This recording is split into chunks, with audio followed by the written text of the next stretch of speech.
As many might know, water covers 70% of our planet Earth. However, only 3% of it is fresh and consumable.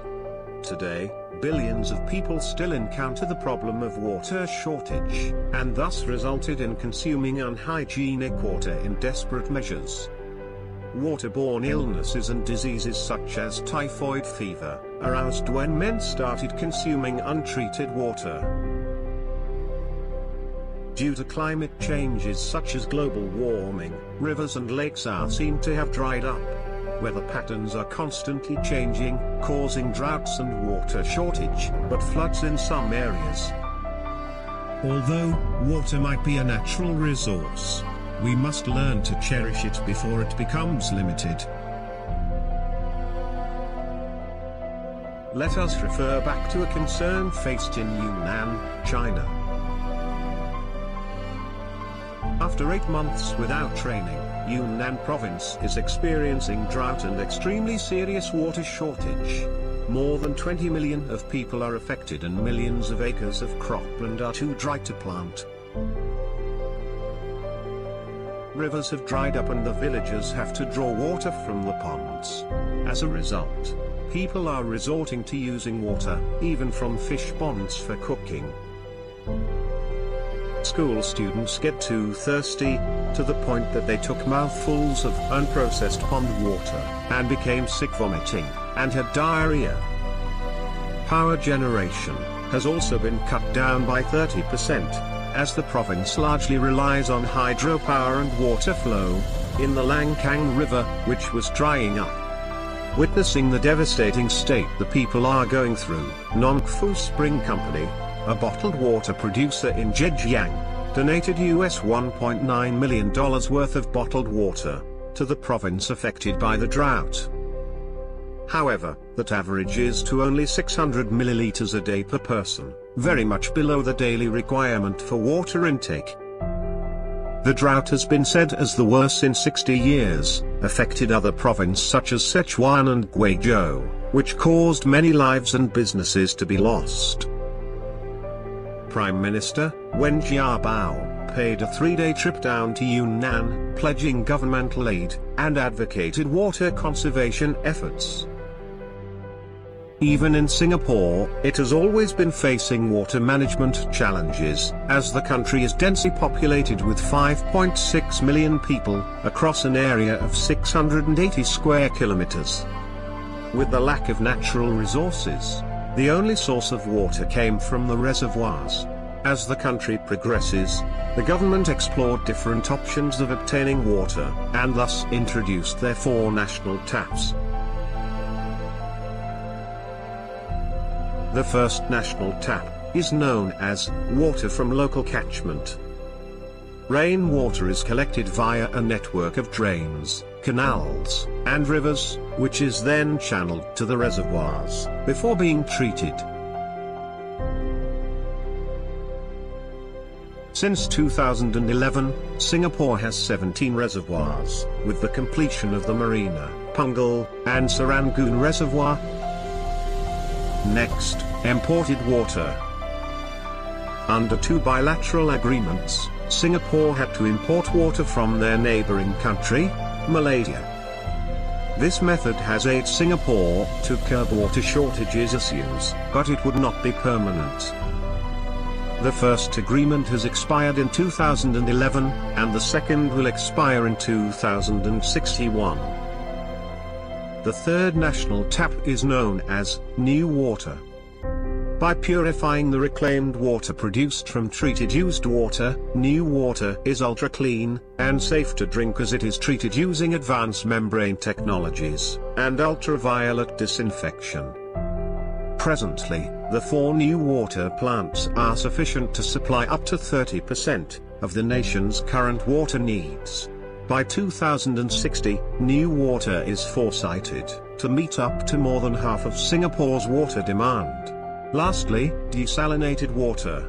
By filtering the dissolved salts from the seawater, the 2 desalination plants in Singapore are producing fresh water that can meet up to 25% of the current water needs in Singapore. It is projected that Singapore will build 2 more desalination plants by 2020, and a 5th one on Jurong Island. By 2060, these desalination plants can supply fresh water to meet up to 30% of the local water needs. The existing methods of rainwater harvesting in Singapore are collecting water on roofs of Changi Airport, high-rise buildings, urban residential areas, as well as capturing urban runoffs. These methods are effective in cost savings and water conservation. However, wouldn't it be better if we can generate electricity from the rainwater we harvested? Water is an essential element for survival. Although it could be of reach for most of us right now, we must learn to cherish and make use of technologies to save as much water as we can. Rainwater harvesting is a method that many countries including Singapore are using. However, what about the rainwater which falls back into the sea? Have we ever thought of constructing the rainwater harvesting system on an open ocean? Let's take a look at how can it work. The following video is a prototype example of the rainwater harvesting system that will be built on the open ocean. The main components of the system consists of the rainwater collecting sheets, which act as extendable platforms slanted at 45 degrees. A drainage system which channels the flowing water to the hydro generator, which will utilize the pressure from running water to generate electricity. This is the difference between the system built on an open ocean and the ones in the urban area. As it is a larger compound of water catchment, it is able to channel a large capacity of water of which its kinetic energy is converted into mechanical energy when the turbine spins, and then to electrical energy when the turbine shaft rotates the generator. Let us take a look at how our rainwater harvesting system that was constructed in terms of the 1000:1 scale model. Firstly, the pillars supporting the structure will be the primary supporting unit for the system. The material selected will be similar of a transmission line tower. These towers are built to withstand the heavy weight from the transmission conductors, at a sufficient height from the ground with steep elevations. They are also capable of withstanding natural calamities, such as strong winds and rain. It can be built at a height of up to 370 meters over the ocean, and this will allow ferries and ships to sail beneath the system. Next, the rainwater harvesting sheets are designed to form a V shape, to gently direct the collected water to the drainage pipe. Polythene is the material chosen as it has qualities being strong, flexible and water resistant. It is commonly used for emergency shelters, structures and fencing. Thus it is a very suitable material for rainwater collection. A mini hydro generator is placed by the end, to make use of falling pressure to turn the turbine. It is constructed by using a coupler to fix the shaft and turbine together. In the 1000:1 scale model, a DC generator is connected to a DC to DC converter to step up voltage generated, as it might be as low as 0.6 volt. Therefore, by introducing an LTC 3105 step-up converter, the voltage can be boosted by 1.9 volt to 2.3 volt. The electricity generated will be used to rotate a motor, of which controls expansion or contraction of the string of rainwater harvesting sheets, when being rotated clockwise or the other. As this system is targeted to be built in open oceans, let us take a look at where it can be situated. Taking Singapore as an example, it is a small island saturated with land buildings with minimal open water areas. However, there are small islands along the Singapore Strait within the borders of Singapore, which are separated by a large area of an average of 4 square kilometers or more. This amount of space is sufficient for the rainwater harvesting system. Factors to be considered when implementing this system. Firstly, cargo ships may be seen passing by for goods imports and exports.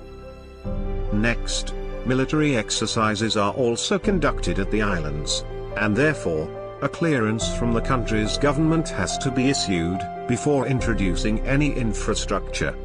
Singapore is located geographically near to the equator, and this is a tropical climate with plenty of rainfall. There are two monsoon seasons annually: the northeast monsoon, that occurs during December to early March, and southwest monsoon, from June to September. During these monsoon seasons, there will be higher currents of moderate to heavy rains with strong gusts, ranging from 25 to 80 km per hour of wind speed. During inter-monsoon periods, there will be an equal probability of thunderstorms and hot afternoons occurrence. Rainfall days is averaged at 178 days in a year. As displayed in the chart by the National Environment Agency, the level of rainfall in Singapore is generally constant during the inter-monsoon months. Therefore, with the rainwater harvesting system, this will ease the water shortage issues that many countries are facing. Water can be conserved during the monsoon periods to serve the environment when in need. Today, global issues such as water shortage still exists. Although many countries such as Singapore and China have introduced methods of water conservation, they are still limited by natural resources such as rainwater. Yes, land resources have been utilized to reclaim water, but it would be even more productive if the space of the sea is being used. It will also consume less amount of energy as it is able to generate its own electricity with renewable energy such as hydropower. Therefore, it is very suitable for countries such as Singapore with high rainfall occurrence. However, this is only possible with the support from the government, so let us together create awareness for this idea of rainwater harvesting on the open ocean. Thank you for watching.